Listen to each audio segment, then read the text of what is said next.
Pues este es el Sesshin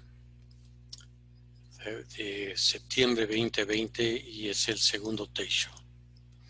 Y ayer hablábamos sobre el ego, y cómo se decía que era una figura fantasmal. Y fantasmal quiere decir, desde la perspectiva japonesa, ese texto venía desde la enseñanza de la escuela japonesa, consideran fantasmal porque no tiene un asidero, no sabemos dónde vive el ego. Sí sabemos que recibimos a través de los ojos, recibimos lo que vemos, y a través de los oídos percibimos sonidos, pero el ego, en términos budistas y Zen en particular, es lo que hace, que organiza nuestro mundo,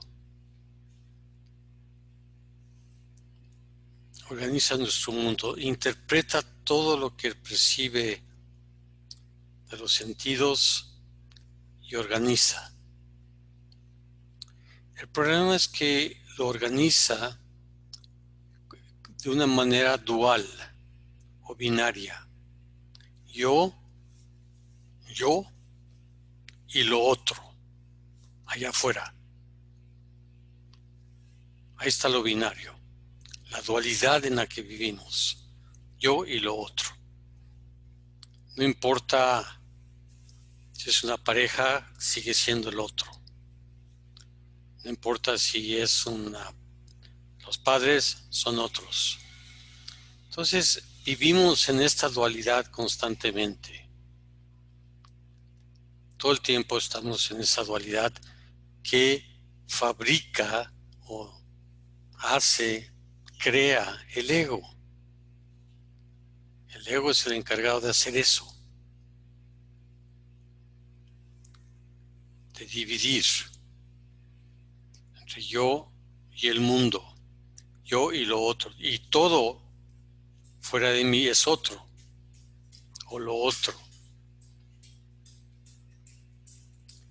Y desde la perspectiva Zen, eso no es así. No es así.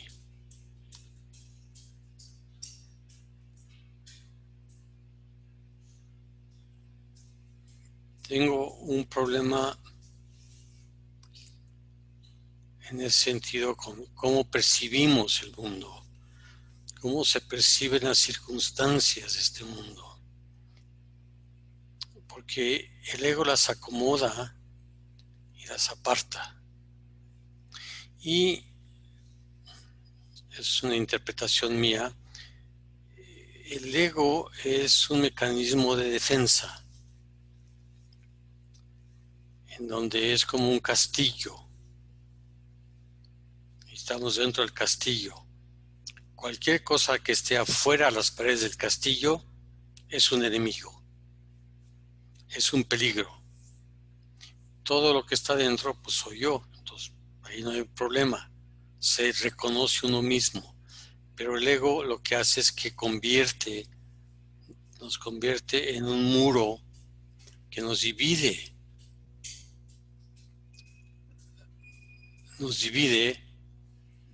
y hace lo que está afuera y lo que está dentro, y crea esta supuesta dualidad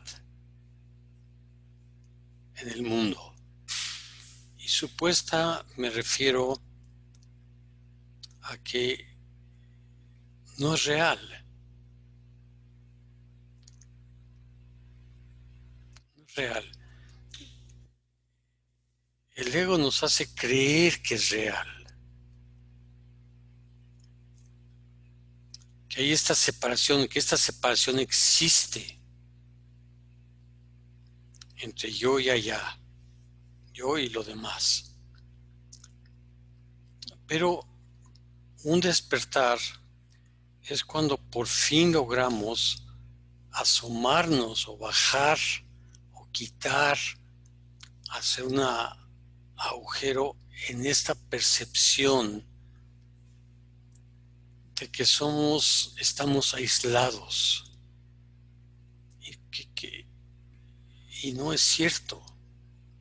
Somos una unidad, somos parte del universo, que hablábamos ayer. El universo y yo somos lo mismo. Somos parte de este universo.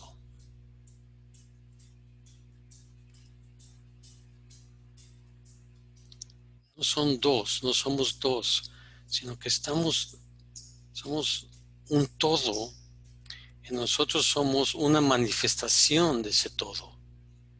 Pero no dejamos ser ese todo a la vez que somos una manifestación de ese todo.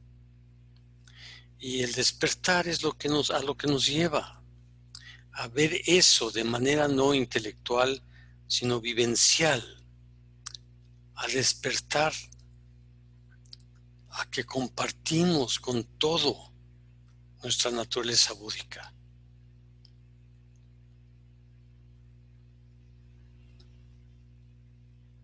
Y por eso en Zen se hace tanto hincapié en la palabra ego desde este entendimiento, que es el ego el que nos hace sentirnos solos.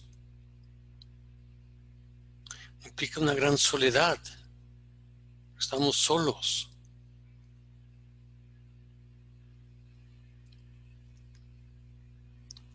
En un mundo que es hostil, porque el ego lo percibe como hostil. Incluso la persona más sociable tiene sus momentos de retraerse.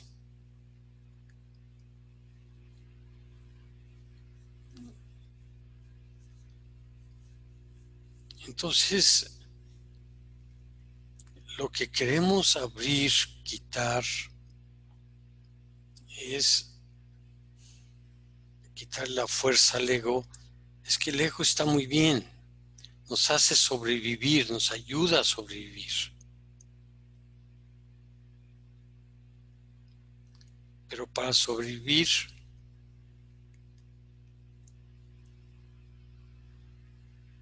aislados, solos,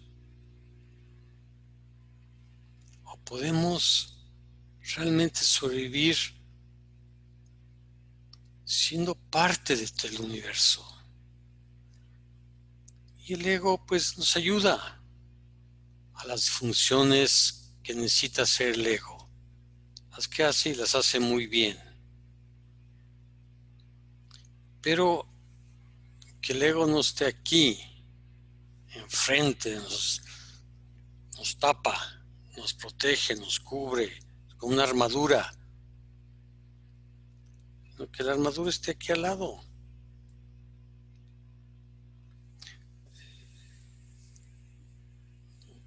Si ustedes se imaginan una armadura, como el ego, una armadura era una gran defensa. La armadura tradicional, la de fierro que se ponían los caballeros y iban en sus caballos muy campantes. Era pesadísima. Si se bajaban del caballo apenas podían caminar. Es muy pesada. No sé si ustedes alguna vez han probado ponerse una armadura. Yo una vez fui a un museo con mi hijo y tenían armaduras que los niños se podían probar y los adultos también, para que uno sintiera qué se siente llevar una armadura. Y es muy pesada, muy pesada. Y sientes que mientras más piezas te ponen, más pesada se vuelve y menos te puedes mover.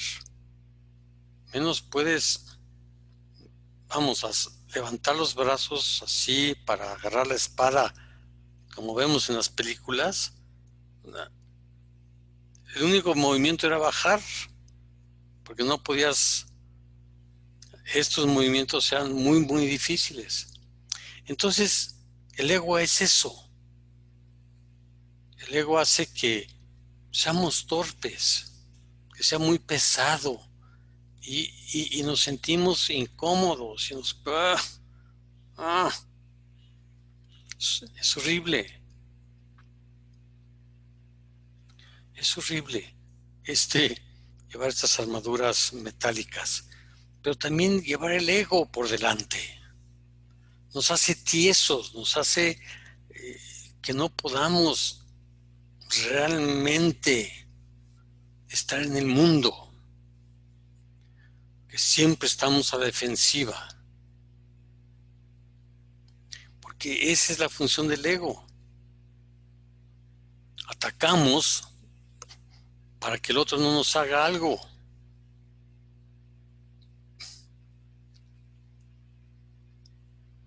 Pero las medidas son defensivas, todas. El ataque es una defensa. Desde niño nos aprendieron, pega primero para que el que pega primero pega dos veces.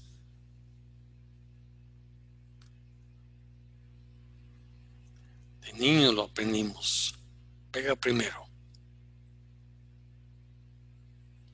Y eso es el ego. Nos mantiene en esta camisa de fuerza.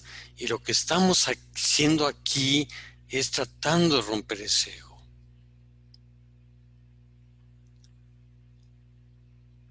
Y déjenme regresar un poco en historia y contarles un poco. Tengo público nuevo y seguramente no han oído algunas de estas cosas. Yo conocí a Rochi Kapló en Tepoztlán, este precioso pueblo en el estado de Morelos, donde él se pasaba los inviernos, porque hacía mucho frío en Rochester, y no hacía, sino que sigue haciendo. Es la ciudad en Estados Unidos con más días nublados del país. No hay sol. Entonces, la gente está sedienta de sol.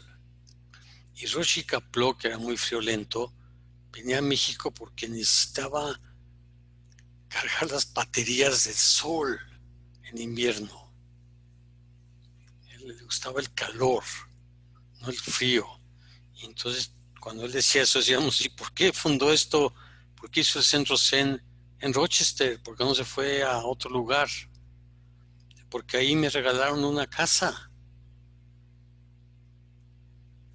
Ahí aparecieron mis primeros estudiantes y me dijeron, a ver, aquí está esta casa, úsela. Y luego me compraron otra, la de al lado.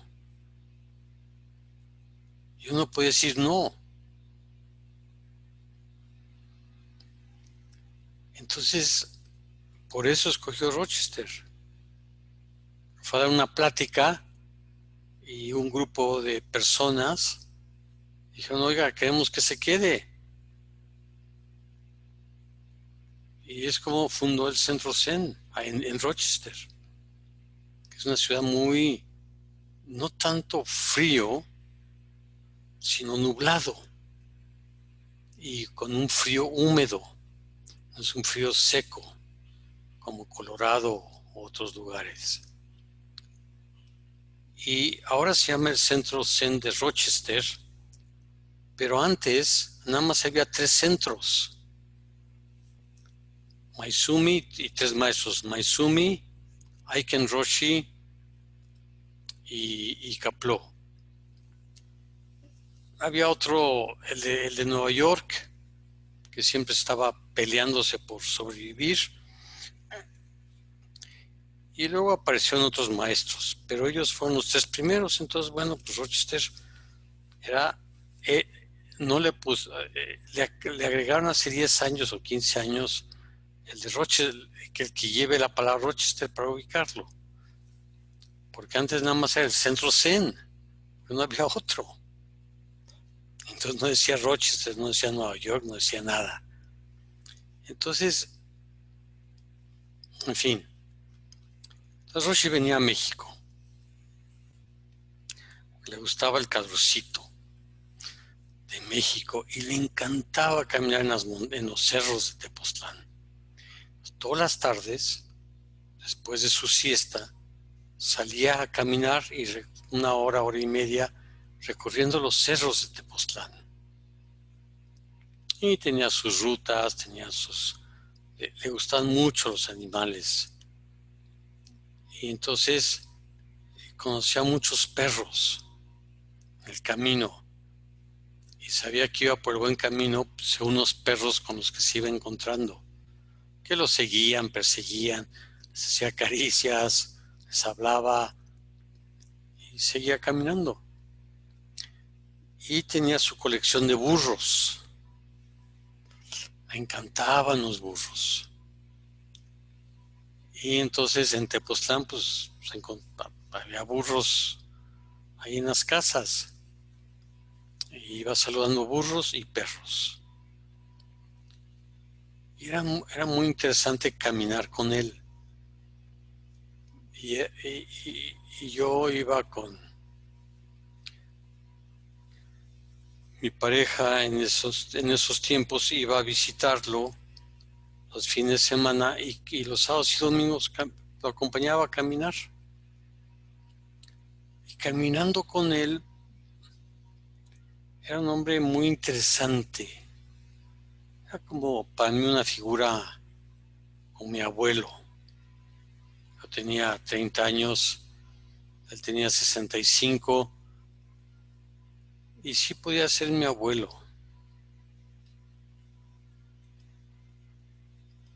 Y era muy interesante hablar con él, porque era difícil que hablara directamente de Zen, pero siempre estaba hablando de Zen. Siempre presentaba la perspectiva Zen sobre la vida cotidiana, sobre la vida de campo, sobre los campesinos. Decía que los campesinos mexicanos eran verdaderos practicantes de Zen.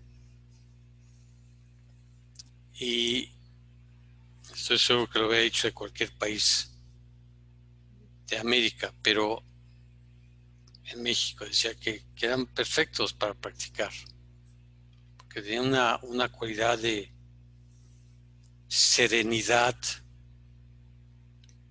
al menos en Tepoztlán los que él veía así era.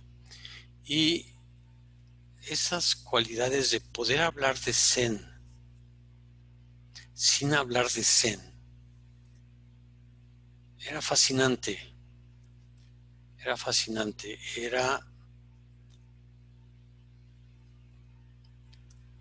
entonces me enamoré de él y de su plática y de cómo presentaba el mundo. Y yo creo que eso es lo que me llevó a empezar a practicar y a continuar practicando.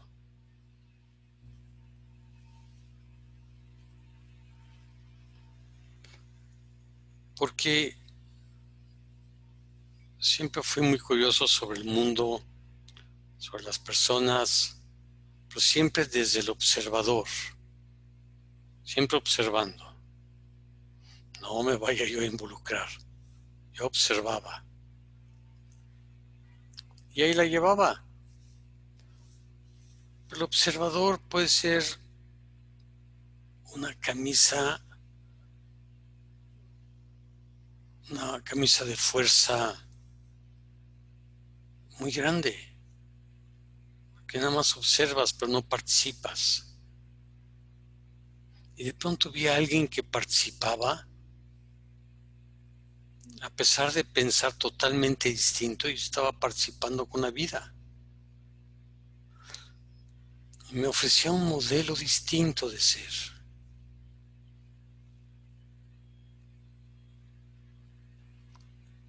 Donde uno podía ser observador, donde uno podía ser partícipe, donde uno podía bailar y estar en el público simultáneamente.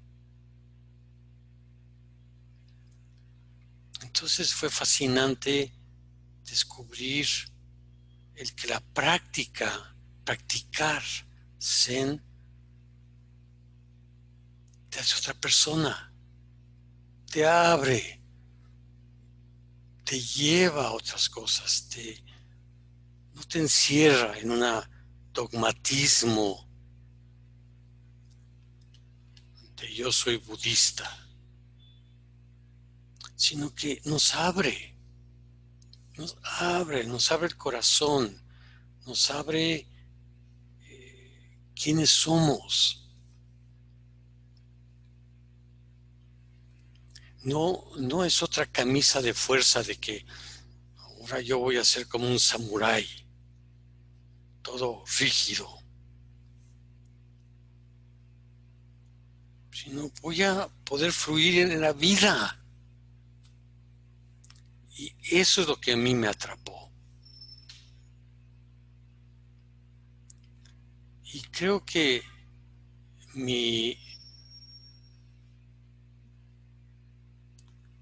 lo que yo estoy tratando de enseñar es este contexto zen que permita que todos desde adentro, usando sus recursos conocidos y desconocidos al máximo. Y digo desconocidos porque ahora uso recursos que no sabía que tenía.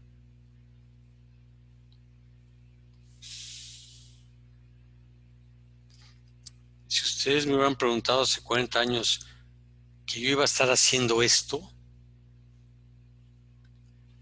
yo los hubiera tachado de locos. Jamás me imaginé que yo tuviera estas herramientas, estas maneras de hablar, estas maneras de presentar las cosas, estas maneras de estar involucrado.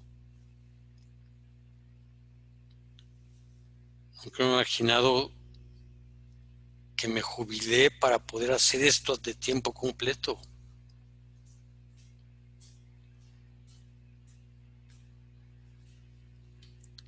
Y sí, ¿por qué? Porque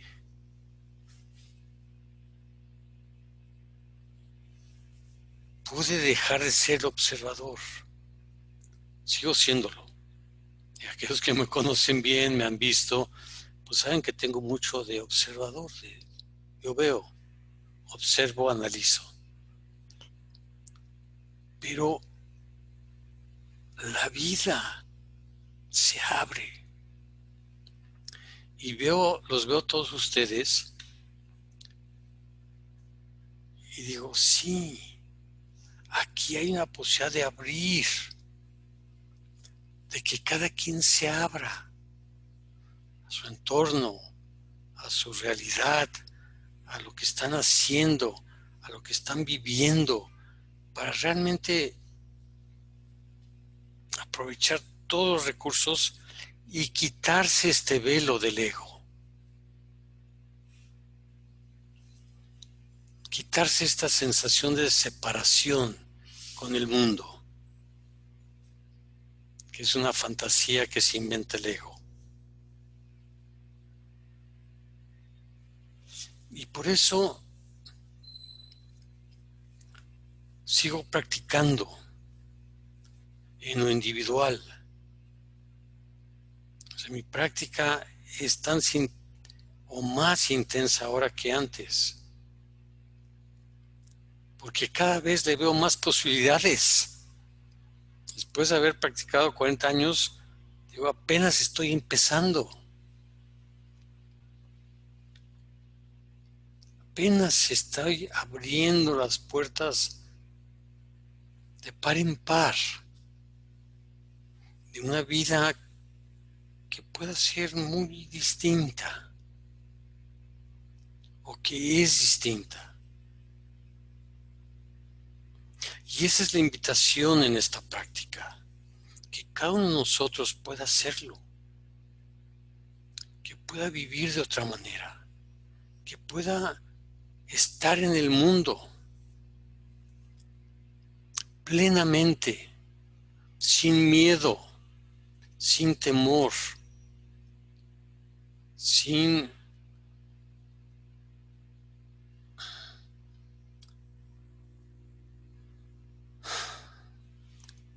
con todas las precauciones que quieran, pero sin miedo. Y bueno, ahí puede haber una gran discusión sobre si miedo hay que tener precauciones porque tengo miedo, que es primero el huevo o la gallina y todo ese tipo de cosas. Pero bueno, no importa, no quiero entrar ahí. Quiero simplemente decirles que sí, que esta práctica es liberadora.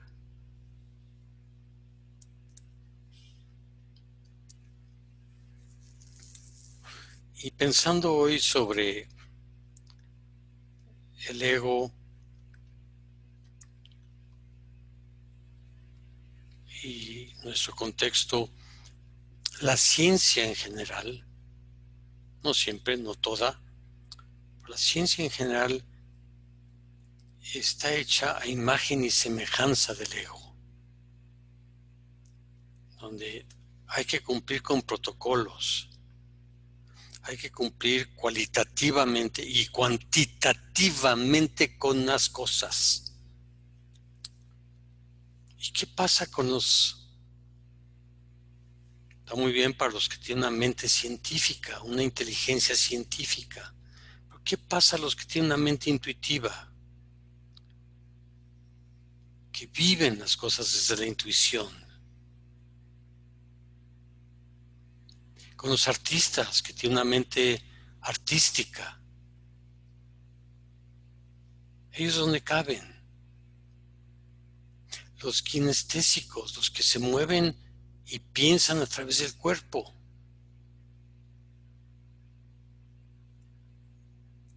Ahora ya tenemos este concepto de inteligencias múltiples.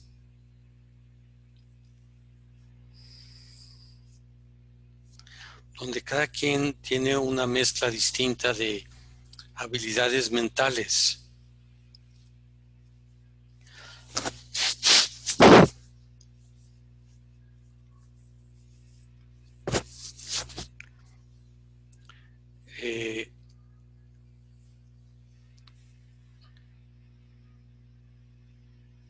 Toda esta mezcla de habilidades mentales y cada quien la desarrolla. Y hay una inteligencia, deberíamos tener una inteligencia a lo místico, no religioso, no necesariamente de saber qué dice la Biblia, o el Corán, o los sutras, o ese tipo de inteligencia, que es más de tipo académico, sino una inteligencia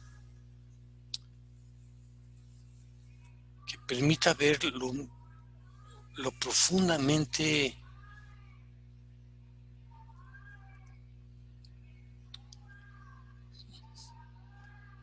no sé qué palabra usar, profundamente místico, o profundamente religioso, o profundamente metafísico, o profundamente qué, cómo describir una mente que es mística,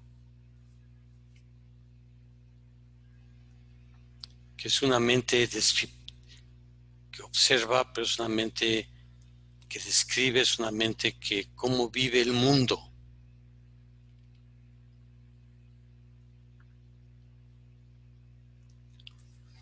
Una mente que vive en el pasado, el presente y el futuro como uno solo. Hay gente que vive todo en el pasado, que añora los pasados. El mundo de las abuelitas. Es que cuando yo era pequeña, el mundo era bonito. O los que viven en el futuro. Cuando hayan descubierto coches que vuelen, vas a ver qué padre va a estar. Y los coches de ahora, ¿no? O sea, hay todas estas posibilidades y riquezas en todos nosotros. Y el Zen lo que hace es que abre puertas a todo eso. Porque nos quita nuestra principal barrera, esta armadura del ego. Y por eso es importante despertar. Y para despertar hay que practicar. Y entregarse a la práctica.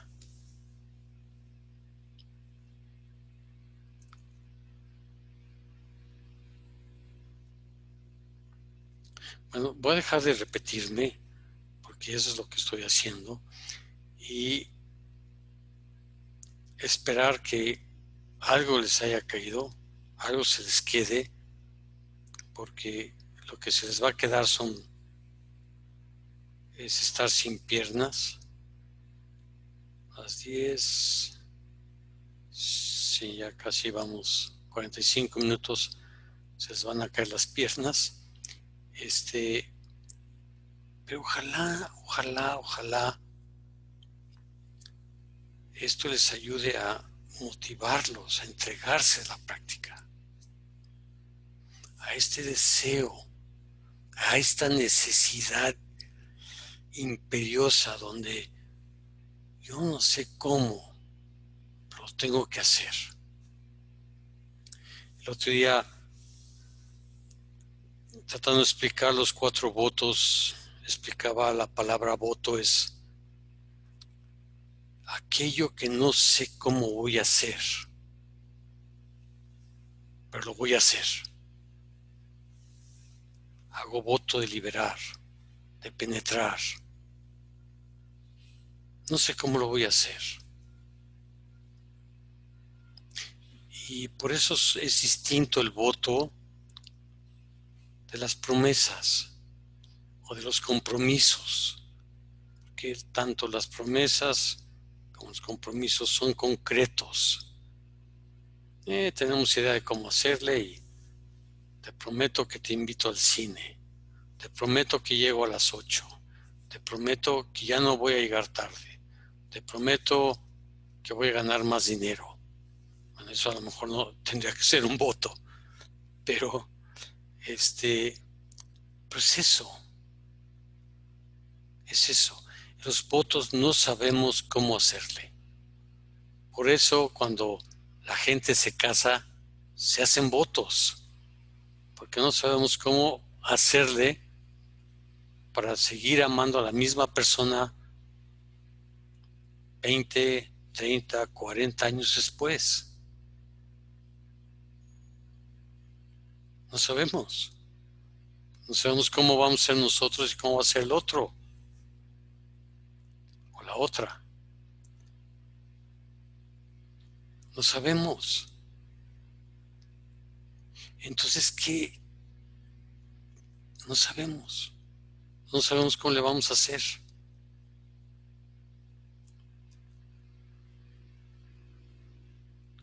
Entonces, cuando alguien dice, te prometo que te amaré toda la vida, realmente es un voto, no es un te prometo.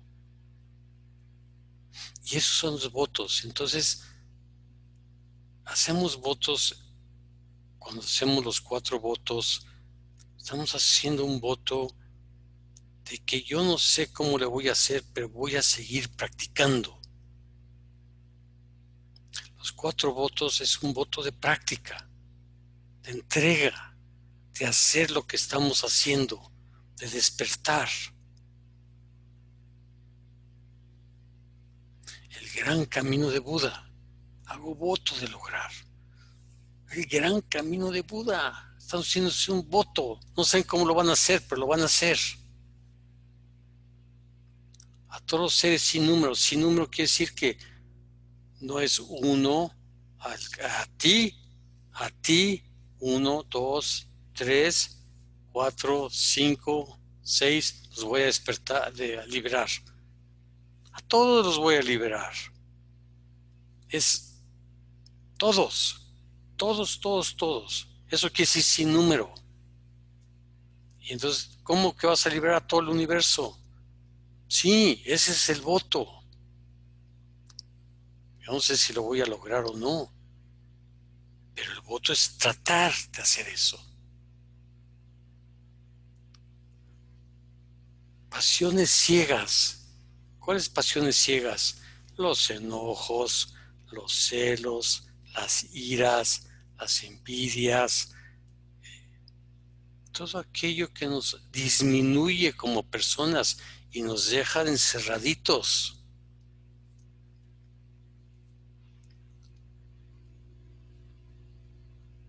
Pasiones ciegas, pasiones que nos surgen donde no sabemos ni por qué me enojé.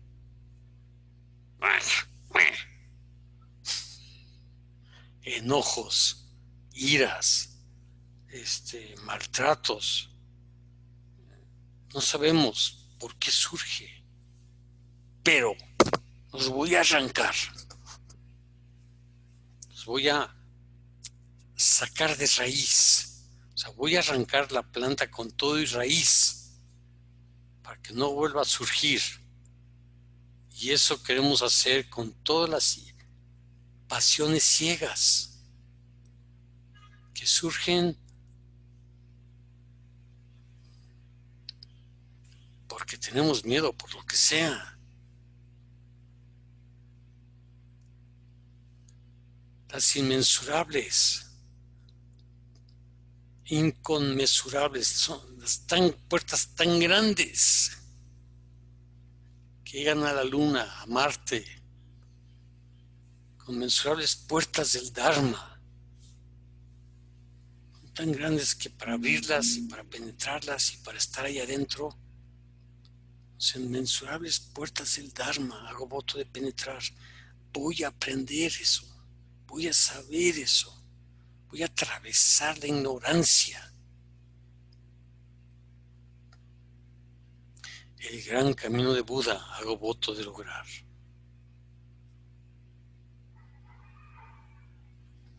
No sé cómo,